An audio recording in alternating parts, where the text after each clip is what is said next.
This is the third webinar in our 2021 series. My name is Mike Prentice. I am the Executive Director of the RTO ERO Foundation. I'm really excited for today's webinar, which will be presented by Ashley Flanagan. You may be seeing her on your screen up there. And I'll introduce Ashley in a minute. The webinar today is titled Supporting 2S LGBTQIA+ Older Adults in Aging and Old Age. We're very much looking forward to Ashley's presentation. We'll get started very shortly. I'm going to run through a few quick instructions just to remind folks of the format and what to expect. So the webinar today, or the presentation portion, will take about 30 minutes maybe, and then we'll have lots of time for some questions in the second half. When we get to the discussion section after the presentation, we'll ask you to type your questions into the Q&A. You should see a Q&A button down in the bottom middle of your screen. Please click that to ask your questions. When the Q&A portion is over at the end of the hour, a very short survey will pop up. We'd like to ask everyone to stick around just to complete that so we can get some feedback. And before we get started, I need to mention that we are recording this webinar and we will make the recording available on the RTO ERO Foundation website in the coming weeks. So let's get to why we're all here today. I'm very happy to introduce Ashley Flanagan. I'm going to run through some of her background and credentials. Ashley is a research fellow at the NIA. These are our friends over at the National Institute on Aging. She completed her PhD in Aging, Health, and Wellbeing at the University of Waterloo. Ashley, if I get anything wrong, you can feel free to correct me. Ashley's research focus is on 2S LGBTQIA+ aging and old age. The goal of her research is to advance comprehensive health and wellness policy, programs, and services for older adults with diverse gender and sexual identities. Finally, and this is yet another of a lot of interesting credentials, Ashley is also a member of the Ontario Centre for Learning, Research, and Innovations, supporting diversity and inclusion in long-term care advisory group. Did I get that right? Ashley, if we have time, maybe in the Q&A, we'd love to hear more about your work with that group as well. For sure, yeah.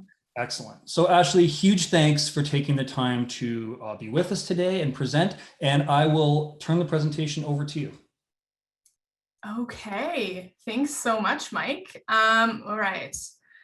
So in typical Zoom fashion, I'm about to share my screen and announce it as I do it.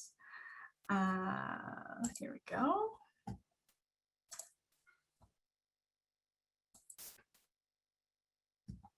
And there we go. Everyone can see my slides? I got a thumbs up. Okay. Yeah, so thank you all for coming today. I'm very excited to be here with you all to chat more about how we can all support 2S LGBTQIA+ older adults in aging and old age. And before all else today, I want to start by humbly acknowledging that Toronto and the National Institute on Aging are located in the Dish with One Spoon territory. The Dish with One Spoon is a treaty between the Anishinaabe, the Mississaugas, and the Haudenosaunee that bound them to share the territory and protect the land. Subsequent Indigenous nations and peoples, Europeans, and all newcomers have been invited into this treaty in the spirit of peace, friendship, and respect. However, I can't leave the conversation there without specifically speaking to the history of Ryerson University, in which the National Institute on Aging is situated, and its namesake, Egerton Ryerson. You may or may not know that Egerton Ryerson is widely known for his contributions to Ontario's public education system. And he also believed in different systems of education for Indigenous and non-Indigenous children. These beliefs influenced the establishment of what became the Indian residential school system that has had such a devastating impact on First Nations, Métis, and Inuit communities.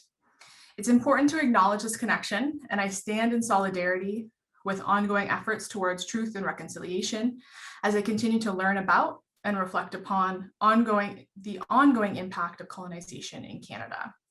And I've included a link to the Truth and Reconciliation Commission of Canada website at the end of this presentation that I encourage you to check out and join me in my learning and unlearning. Okay. So in the spirit of this continual learning, we're going to move into setting up some context for today's conversation through a discussion of language, definitions, and history. From there, we'll start talking about privilege and what that looks like in the context of 2S LGBTQIA+ older adults, aging and old age, and why it matters. And then this will hopefully nicely lead us into how we can better support and or be better allies and advocates with and for 2S LGBTQ older adults. Okay, so I always start my presentations, talks, any lecture that I do by spending some time talking about our understandings of sex, gender, and sexual orientation or sexual identity, and specifically breaking things down into some more tangible pieces. So sex, or as you can see on the screen, biological sex, is the objectively measurable organs, hormones, and chromosomes that you possess.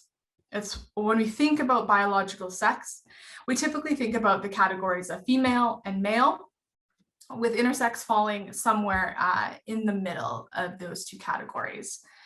And then when we come to think about gender, it's understood as this multidimensional construct composed of biological, psychological, emotional, and behavioral features that are loosely integrated. And most commonly, people come to understand gender as woman or feminine, and then man or masculine, and then somewhere in between that, we have genderqueer or indigenous or androgynous identities. And then finally, we have sexual orientation, which is what most people are kind of familiar with as we continue to move forward conversations about sex and gender. And then sexual orientation kind of gets thrown into the mix as well. So sexual orientation or sexual identity is all about who you're physically, spiritually, and emotionally attracted to. So we have, when we think about it, there some conceptualizations are more of this spectrum from straight or heterosexual identities, moving through some bisexual identities towards two-spirit, gay, lesbian, bisexual, or queer identities. And so, as I just mentioned, and you may have noticed, that all these categories are typically built around this either-or mentality that we call binaries or categories. And that's because we as humans, we tend to like categories. I mean, they're stable, they kind of wrap us up, they make us feel comfortable. And a lot of the time, these categories are quite useful, such that historically, scientific, philosophical, and religious discourses have tended to narrow our conceptualizations of gender and sexuality to falling somewhere along a spectrum. So when thinking about concepts of sex, gender, and sexuality, as I've unpacked them more and done a little bit more reading, I've come to understand that things are a little bit more complex. And that's where I like to enlist the help of the gender unicorn to unpack some of that complexity found in understandings of sex, gender, and sexual identity. You may have seen or used similar infographics, but I typically use this one as it was designed by trans and non-binary folks, specifically for the purposes such as this, educating and talking about sexual and gender identity. So to start unpacking things a little bit more, as we start to think about what we had just talked about as biological sex and what it actually means, we begin to shift towards talking about sex assigned at birth.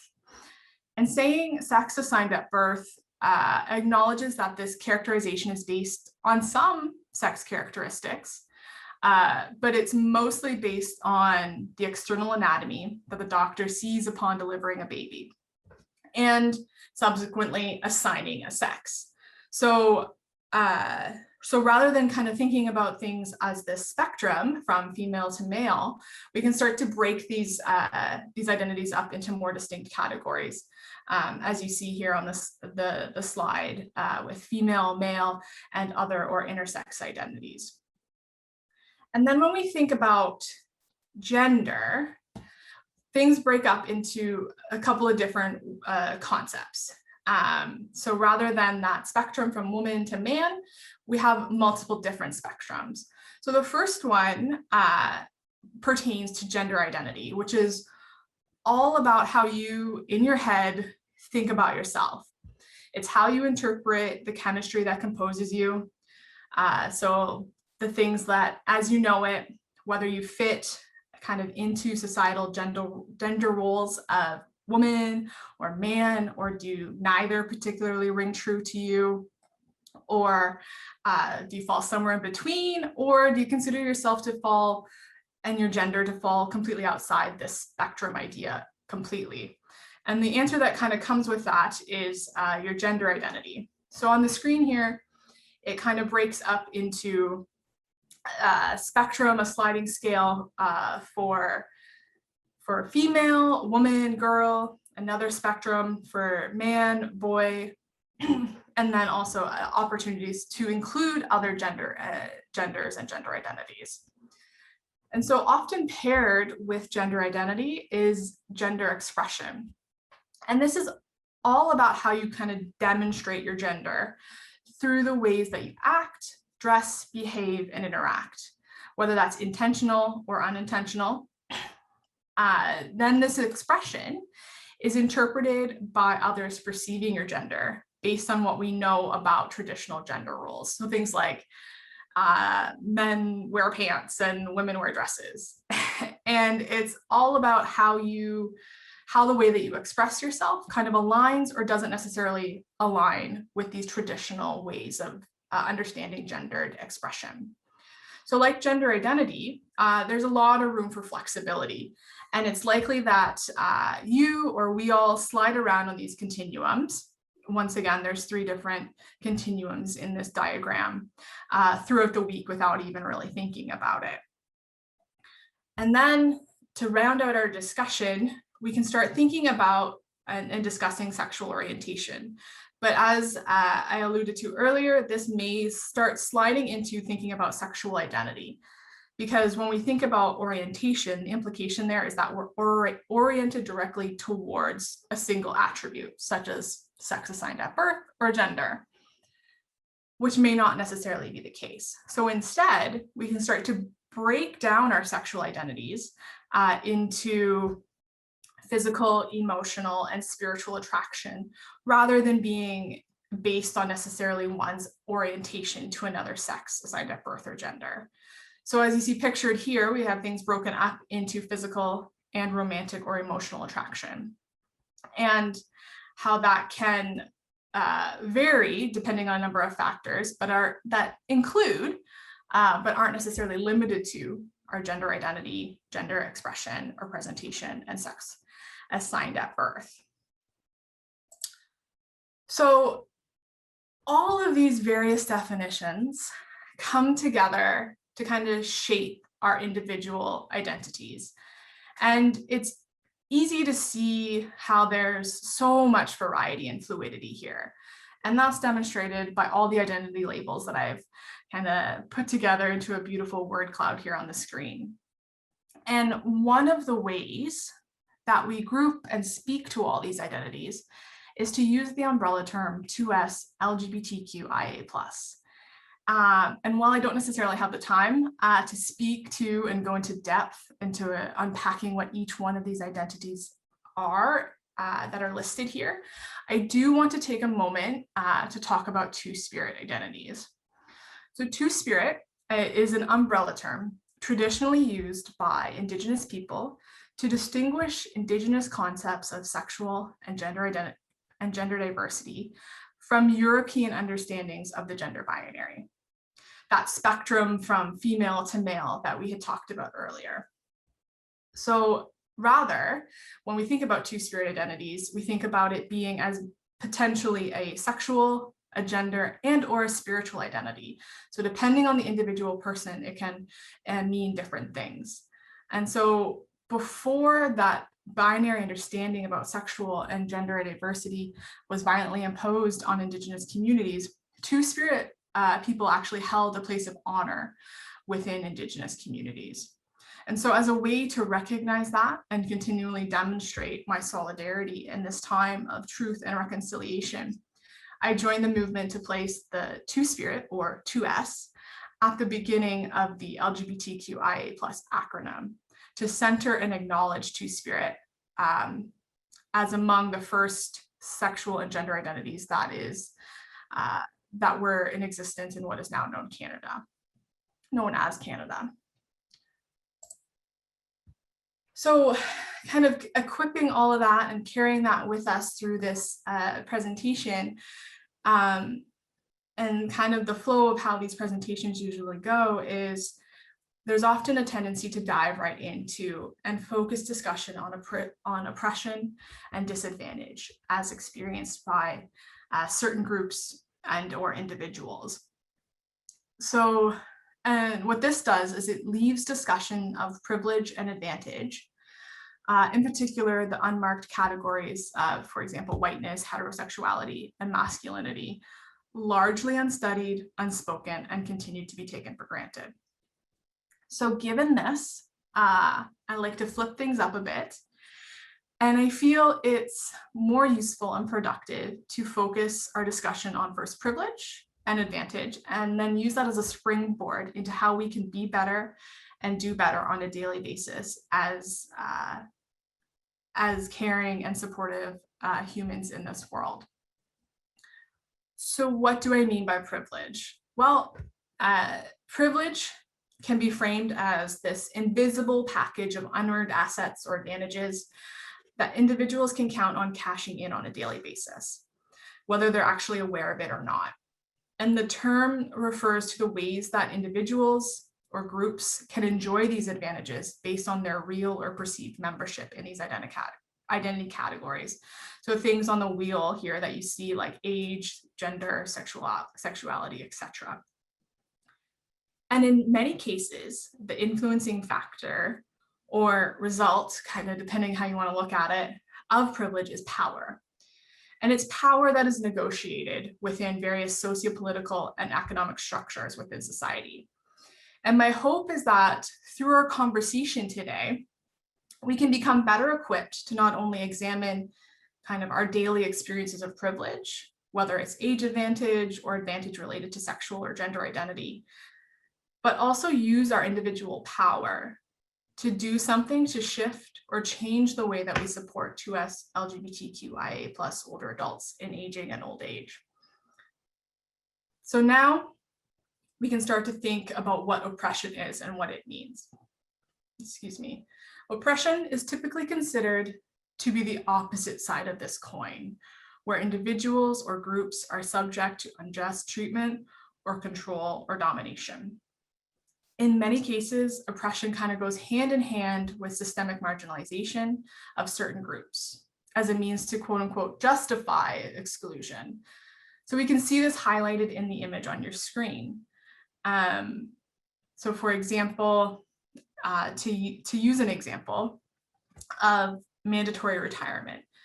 So mandatory retirement, when it was enforced, was used as a way to kind of remove quote unquote unproductive or unfit individuals from the workforce at a specific age, typically older, usually 65, and it was done to make space for younger people in the workforce. And as we look back on that now, we can see that this mandatory aspect of retirement versus being freely chosen it's clear to see that this mandate was arbitrary and heavily steeped in age discrimination or ageism. And so the key thing to remember here when we're thinking about power, privilege, oppression, is that our identities are actually intersectional, which leads most of us to experience varying levels of privilege and oppression at any given time or in any given situation as a result of the various ways that our social identities kind of interconnect. And this is also known as intersectionality, which we have Kimberly Crenshaw, Black feminist and activist, to thank for when she coined the term in the late 1980s. So intersectionality focuses on specific contexts, the political, social, and material consequences of social categorizations, such as age, sexual and gender identity, and so on, that can come together to contribute to systemic social privilege and or inequity or marginalization by society. So we have this great term of intersectionality. It's not, as we start to think through it, we start to see that it's not necessarily as simple as adding together various social identities and the result is your level of privilege and oppression. Rather, when we start to think intersectionality, it requires us to kind of move beyond that additive approach where oppression has been described as things like double or triple jeopardy based on the number of interconnecting social identities that folks embody. So rather in moving beyond that kind of additive approach that's very static, we engage more deeply with the complexity and interplay of interconnecting social inequities and social identities in ways that help spark conversations about social justice. So now you may be thinking, okay, great. Like we've talked about gender, we've talked about power, talked about privilege, but what I thought we were all here for is learning how to support 2S LGBTQ older adults in aging. Kind of what's the deal here? And to that, I come back with, that's a great question. And I happen to have a response, is that a lot of the work that I do is building these shared understandings of language that we can use to describe our social identities and our lived experiences. And so as this relates to the intersection of 2S LGBTQIA+ identities and aging, it means that we all, whether we're younger or older, come to this table with this shared language so that we can have deeper and more meaningful conversations and understandings that leave all parties involved feeling better understood and supported, particularly 2S LGBTQIA+ older adults who have grown older within a society that hasn't always been very welcoming or supportive. So to give you a sense of what I mean by a society that hasn't always been welcoming or supportive, I'm going to walk us through some historical moments that someone who is an 80-year-old 2S LGBTQIA+ person has lived through and is carrying with them as they age. So starting in the 1960s, this person would have been 19 years old. And at this point in time, the RCMP was keeping really close tabs on people who were patrons of gay bars in cities like Ottawa and other cities across the country. And not only were they keeping tabs, they also worked with the FBI and alerted them when suspected gay men crossed into the United States. And so if identified as a potential quote unquote suspect, many queer and trans people faced losing their jobs, their families, being arrested and imprisoned. And it wasn't until 9 years later, in 1969, when this person would have been 28 years old, that Canada decriminalized homosexual acts between consenting adults with the passage of the Criminal Law Amendment Act. And this meant that it was up until this point, it was illegal to be 2S LGBTQIA+ in Canada. And then also in 1969, one of the landmark moments in queer and trans history happened on June 28th, when the Stonewall riots occurred in Greenwich Village, New York. And these riots were led by trans women of color in response to yet another police raid of the Stonewall Inn. And this riot sparked the gay liberation movement that we now commemorate as Pride Month, the month of June, that I have the pleasure of also speaking to you within. And so 4 years later, in 1979, when this person was 32, homosexuality is officially removed from the DSM as a diagnosable psychiatric illness. While it was removed from the DSM, the World Health Organization continued to refer to homosexuality as a mental illness until 1990. That was another 17 years. And so we can move forward into 1986, when this person was 45 years old, and sexual orientation is added to the Ontario Human Rights Code for protections. And then in 1995, almost a decade later, at the age of 54, the Supreme Court of Canada jumps on board and rules that freedom from discrimination on the basis of sexual orientation is a protected right under Section 15 of the Canadian Charter of Rights and Freedoms. And so as history continues rolling, we see another 10 years pass, and in 2005, at the age of 64, the Federal Civil Marriage Act is passed, which legalizes same-sex marriage across the country. So at the age of 64, if this person was partnered and was looking to get married, they finally could at the age of 64. So then at the age of 72 in 2013, almost 2 decades after sexual orientation was added to the Charter of Rights and Freedoms, Bill C-279 officially extends human rights protections to trans and transgender people in Canada. And then we see in 2016, when our example human is 75, that for the first time in Canadian history, a pride flag is raised on Parliament Hill in Ottawa on June 1st. And then one of the final moments that I'll share with you today is when this person is 76. In 2017, Bill C-16 updated the Canadian Human Rights Act and the Criminal Code to include gender identity and gender expression that we talked about earlier as protected grounds for discrimination, hate publications, and advocating genocide.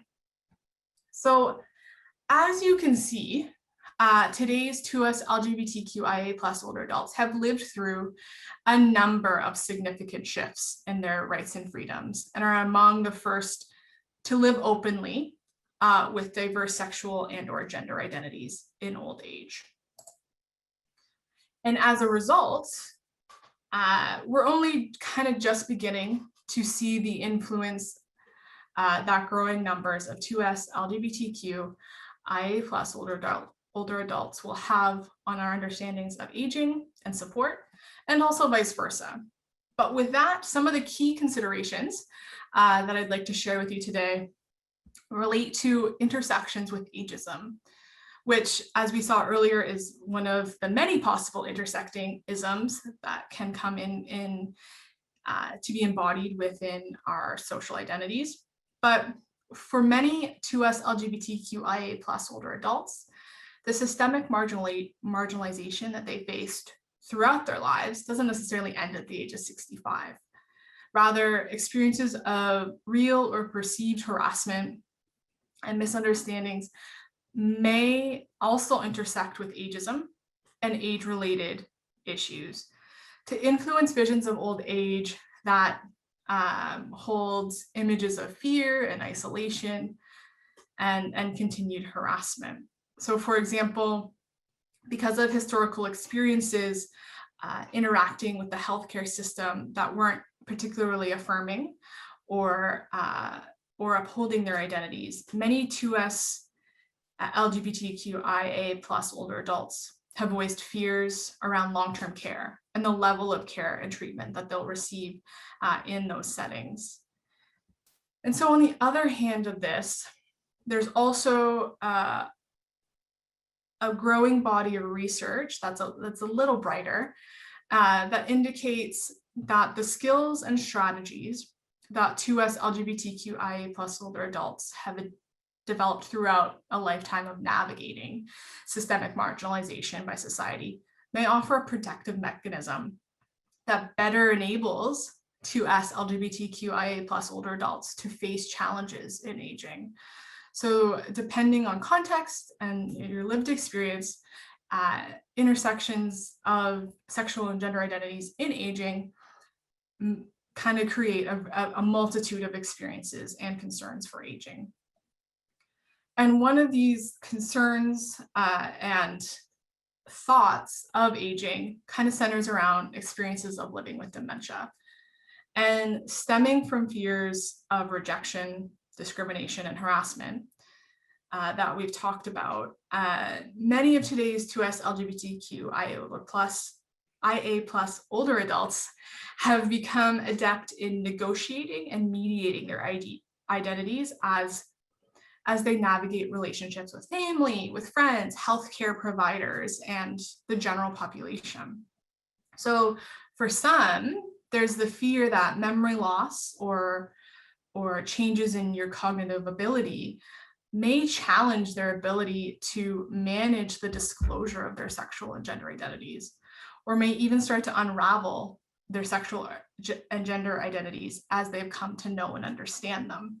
So there's a lot of fear of that unknown that relates to dementia and living with dementia. And kind of alongside conversations of living with dementia, we can start to think about experiences of care and support.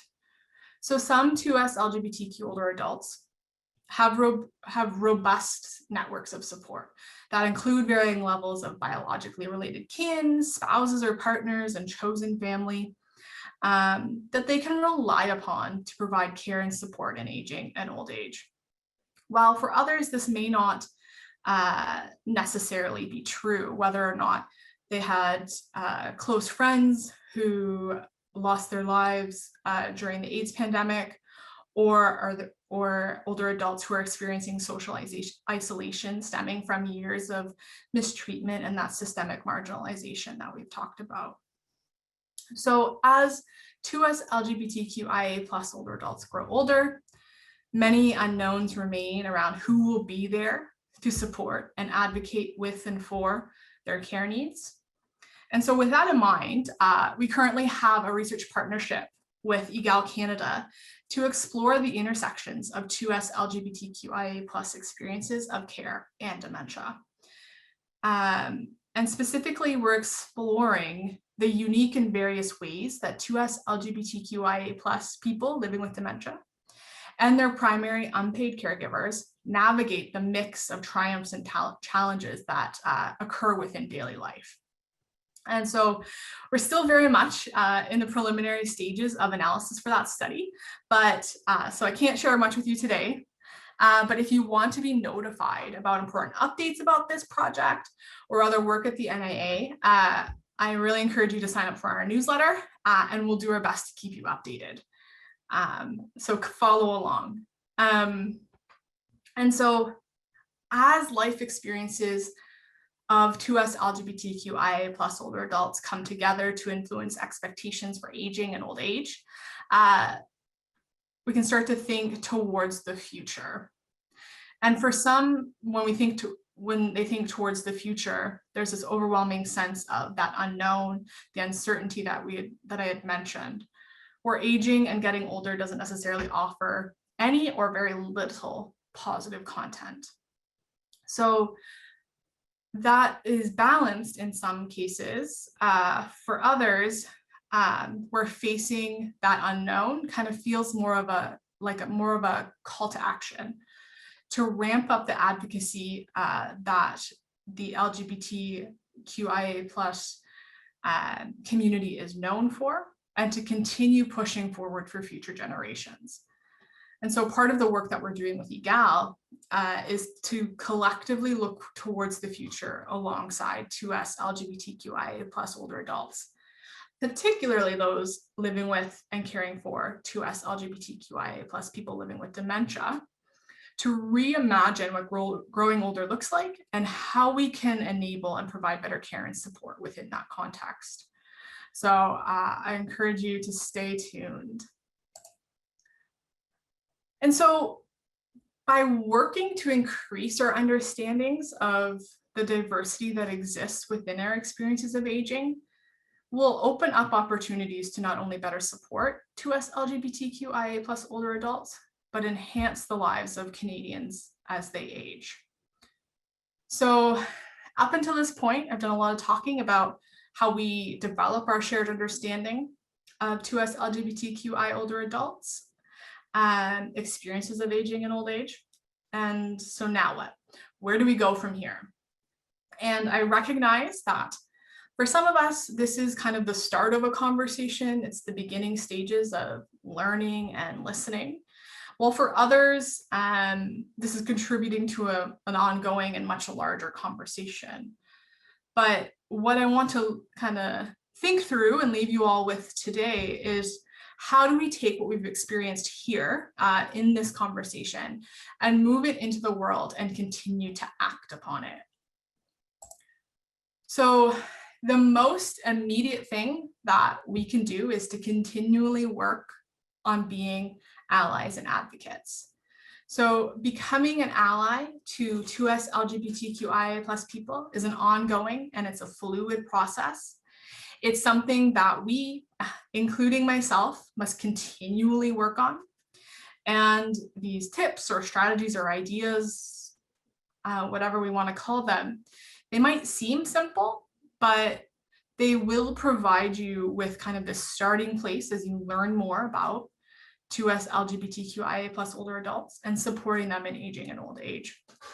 And then not only that, how to become just more generally an even better ally and advocate.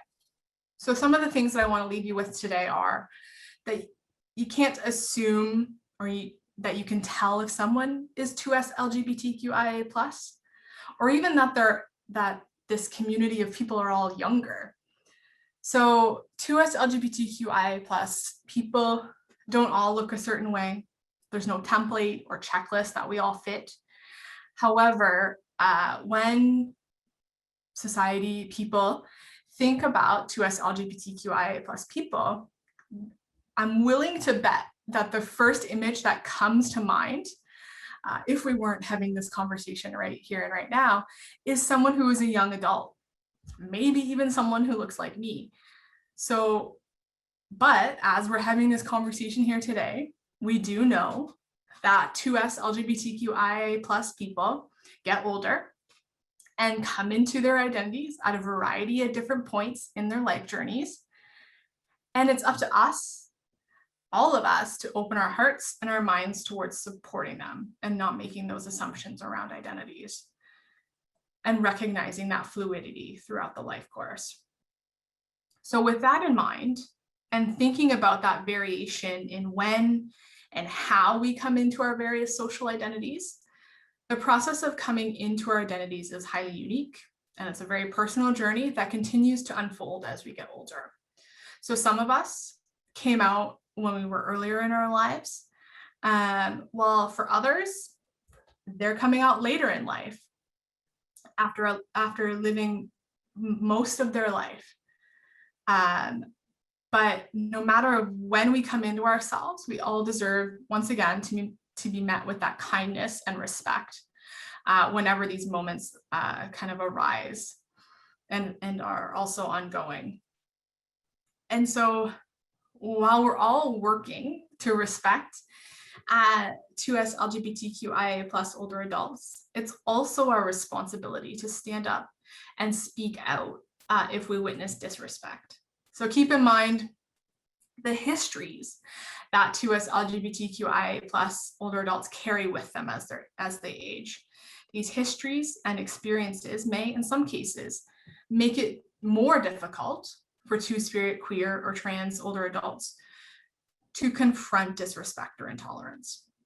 And in these instances, it's the responsibility of us allies and advocates to use our power that we talked about to stand up and speak out in these instances. And so I'll give you a for example. So let's say we're finally able to gather with our friends and loved ones again, and you're sitting with a friend, chatting over coffee, and the conversation turns towards the raising of a pride flag in front of your local retirement home. And your friend voices that they don't really feel like the pride flag belongs there and doesn't necessarily have a place, since that stuff is just for younger people. What can you do in that situation? Well, I think we can call upon our discussion today to explain, number one, that 2S LGBTQIA+ older adults do exist and are very much part of our communities, and that raising a pride flag is a way of signaling to individuals in our communities that the space behind the flag is inclusive and supportive. And that's really important, especially as we consider the histories that 2S LGBTQIA+ folks are carrying with them. So it's a moment to not only call out, but call in and educate as we speak up or stand up and speak out for in support of 2S LGBTQIA+ older adults. So, and that kind of leads us into listening, and to listen to 2S LGBTQIA+ voices and to be present in that listening. And so that means keeping an open mind and heart to the experiences of 2S LGBTQIA+ older adults. They're the experts in their own lives. And one of the most important parts of being an ally is learning to listen and to support. And hand in hand with that listening is continuing to educate ourselves on the experiences of 2S LGBTQIA+ older adults. So being an ally and an advocate is a dynamic and ongoing process in which we should always strive to know better and do better, to paraphrase Dr. Maya Angelou. So talk to 2S LGBTQIA+ in your community. If that's not an option, check out books, films, YouTube channels, blogs to find out more about 2S LGBTQIA+ people and older adults and the issues that people within our community face. So with that in mind, I've done some of the starting legwork for you all, and I've compiled a list of resources for ongoing learning.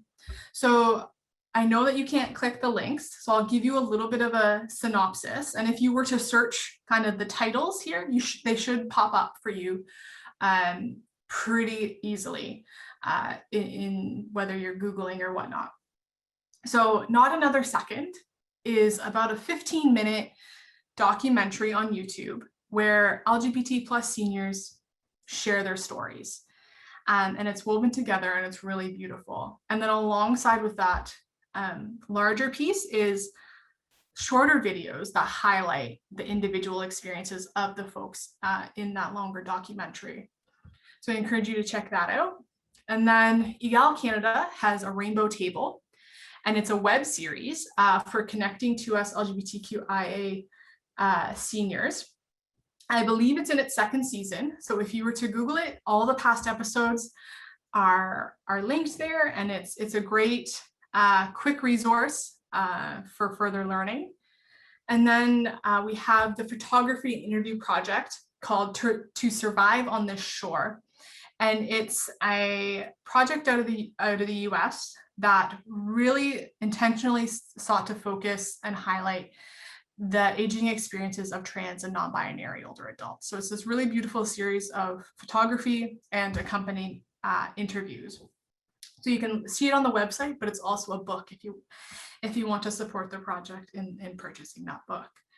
And then, so Toronto Senior Pride Network, given that June is Pride Month, they've put together a Pride guide for all the links to events for seniors and older adults.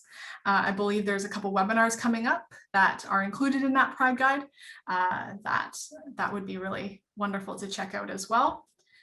And then as part of the work that I'm doing with and that we're doing with Egal Canada, we've created a little bit of a lit review that kind of gives a broader context of what is known about experiences of living with dementia and unpaid caregivers across Canada. So that is a little bit of a lit review and additional resources that you can check out as well. And as I mentioned at the start, I've included a link to the Truth and Reconciliation Commission of Canada website, where their reports are hosted, and specifically calling your attention to the report on calls to action, the 94 calls to action that I continue to learn from and also unlearn from. So I will leave this slide up, and I thank you all for for your time and listening to me, and I'm excited to hear some questions. So thank you. Thank you, Ashley, for a super informative and very important presentation. It's kind of incredible how much information you were able to get into, a half an hour, 40 minutes. Interesting, you mentioned Pride Month. We planned this webinar based on, Ashley, your availability and ours and our webinar schedule, but it just kind of happened to work out in June. So a perfect time to hear about the really important and essential work that you're doing, and for us all to be discussing and learning together. So we do have a lot of questions. Let's open up the Q&A portion, and we've got about 15 minutes for that. So we'll get to as many as we can. We have a number submitted right now. So let's just get started. Let me just pull up the first one here. Okay, so this is an interesting question. So the question is, Ashley, given that many of our 2S LGBTQIA+ older adults were not permitted to marry well into their 50s, many are in long-term relationships that have never been formalized. Are long-term care homes and hospital staff being instructed regarding the respect and dignity afforded to long-term partners, even when there is not a legal or a formal relationship? Mm-hmm. Yeah, great question. And I think the most straightforward answer is yes. Many homes and long-term care homes and hospitals have policies around respecting partnerships, long-term partnerships. The challenge there is whether, when kind of things hit the road, if the policies are enacted. So there are continuing to be stories and experiences from people who are not having their relationships respected.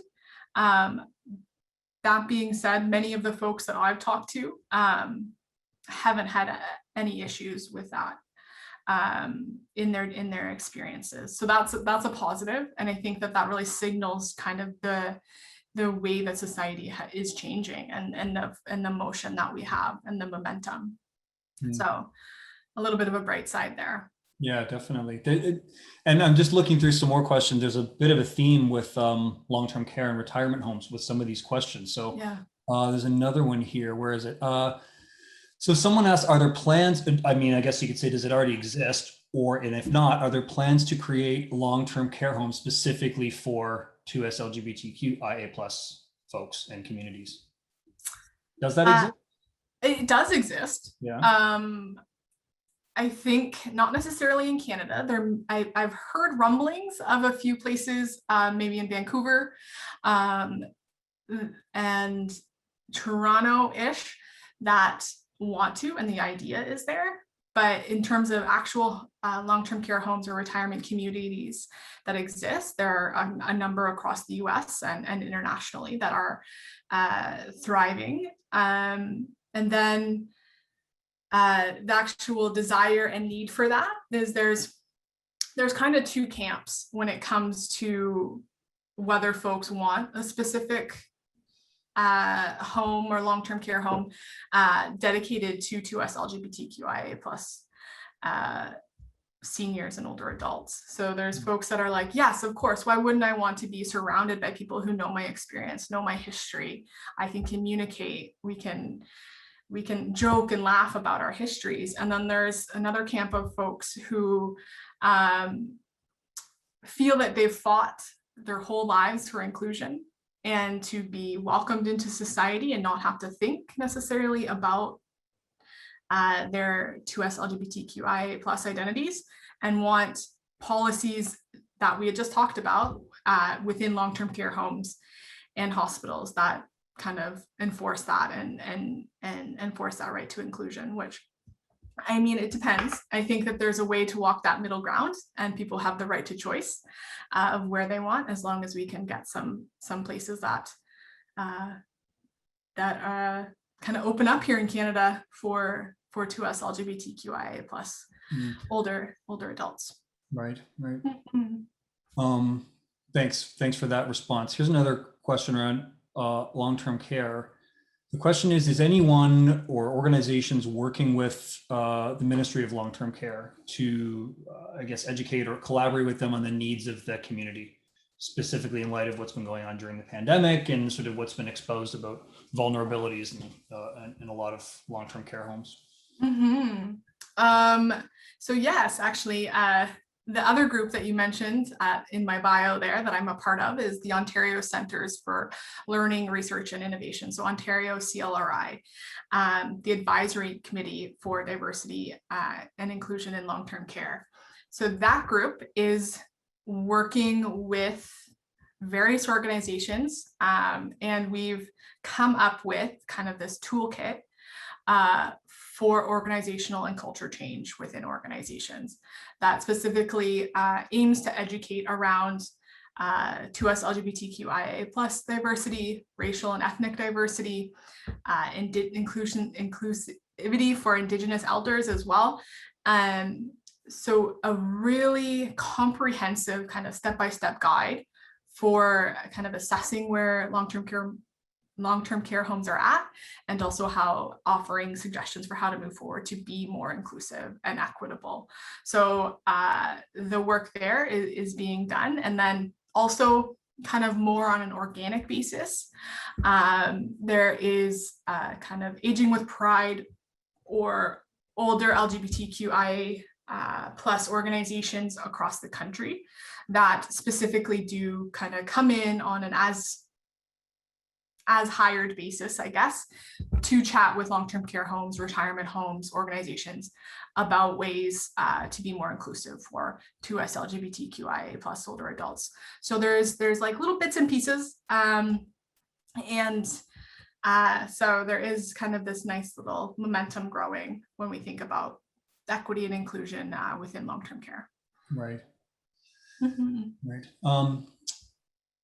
On the same long-term care theme, it's on everyone's minds, I guess. You betcha. Yeah. Here's a question. What about the stigma, or what's being done, if anything, about the stigma of HIV? It creates, this question is, what's being done about the stigma of HIV that creates an unspoken prejudice in aging and long-term care specifically? Yeah, I mean, that's a really great question. And to my knowledge, there is work emerging specifically within this area and raising awareness around the lived experiences of folks living with HIV and or AIDS, and how we can best support them within the long-term care context. Because to date, I mean, I'm not sure. I don't think that we're including it in curriculum for whether it's for PSWs or healthcare aides, etc. So I think that is a change that's needed, and there is a kind of, I've seen rumblings and upsurgence of conversations around this specifically. So I'm hopeful that we'll see more of a dedicated effort. And also within the work kind of that I'm doing with EGAL Canada, it's coming out as a concern within folks living with dementia who are also living with HIV, and how to navigate that intersection when it comes to long-term care, in-home supports, etc. Okay. This here's a question that I'll read to you, and it's kind of along the same lines of the challenges of possibly having come out and then moving into a retirement home or long-term care facility and either being forced back into the closet and or having to sort of come out again, right? So I'll just read you the full question. Thanks for helping to build a very clear understanding, Ashley. We are increasingly aware that people moving into elder care are often forced yet again to come out. How can we best help change the training, you were just touching on this, of long-term care staff to assist with the transition? So you touched on this a little bit, that you feel like there's not as much or maybe not as many formal programs certainly as are required. But there are some programs out there and some projects that are trying to train staff on how to deal with that. But have you had that experience, or does your research touch on that issue of when folks move into another sort of living space or setting, that they're either forced back in and or have to come out, right? And that whole issue. I mean, that's the thing with coming out. It's depending on the spaces that you're in, it's an ongoing process.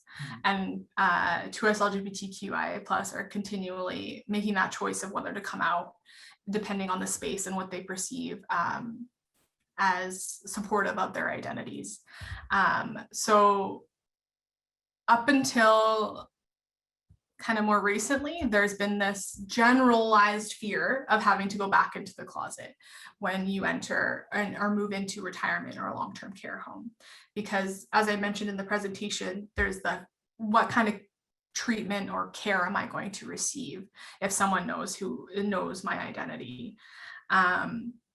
And that fear, I think one of the things that we can do to help alleviate that fear and to equip people with the knowledge is have conversations like this and to build that awareness within society more broadly. And I think that is happening. And I think also, to my earlier point of getting more dedicated time and space within curriculum and training programs, and then also providing opportunities for continuing education. And so having resources for folks that they can check out. And also I encourage people it's kind of this ongoing process of learning in many ways right now is a little bit self-directed, but to continue to seek out resources, talk to people, watch webinars, kind of come to the table with that open heart and mind that I mentioned a few times. And so that we can kind of create this space where people don't even have to worry about whether or not they need to come out again. And they can just be who they are. Excellent. Ashley, thank you. The time flies, especially with a presenter as interesting, as polished, as engaging as yourself. So we're like a couple of minutes from 3 o'clock. So Okay. There were a couple questions we didn't, get around to, but generally I think there were a few themes in those questions. And I think you touched on a lot of the questions I saw that we didn't get to. I think you still touched on a lot of Great. it. So that was excellent. I'm just going to share a screen quickly. Yes. So, okay. We have a minute, 2 minutes till 3 o'clock. Thank you to everyone for joining us today. And being part of a great discussion from everyone at the foundation. Thanks for joining. A huge thank you, of course, to Ashley Flanagan for taking the time to present today. Ashley, anything you'd like to add before we finish? I just give you a break from speaking for the last almost hour. No worries at all. Nothing more to add. I just want to add that my thanks to you all for taking the time out of your Wednesdays, I think it's Wednesday, to chat or to kind of converse and learn with me. I really appreciate it. Thank you. I'll mention a couple more things before we wrap up. The foundation has a few more webinars coming up in the fall. We're going to take the next few months off. Enjoy the summer, as everybody will, hopefully. What enjoyment we hopefully can squeeze out of this summer. We'll be back with webinars in October and November and possibly December. So everyone, please keep an eye out for those registration emails, which will be coming your way near the end of the summer. I want to remind everyone as we close this webinar, if you can stick with us for just another minute, there's a very short survey that will pop up on your screen. Your feedback is very important to us. Please take a minute just to let us know how we did today so we can continue to develop our webinar series. Thank you one last time to Ashley Flanagan and to everyone for joining us today for the great questions and the great conversation. This concludes today's webinar from the RTO ERO Foundation and Ashley. Please, everyone, stay safe, stay healthy. Until next time, thank you.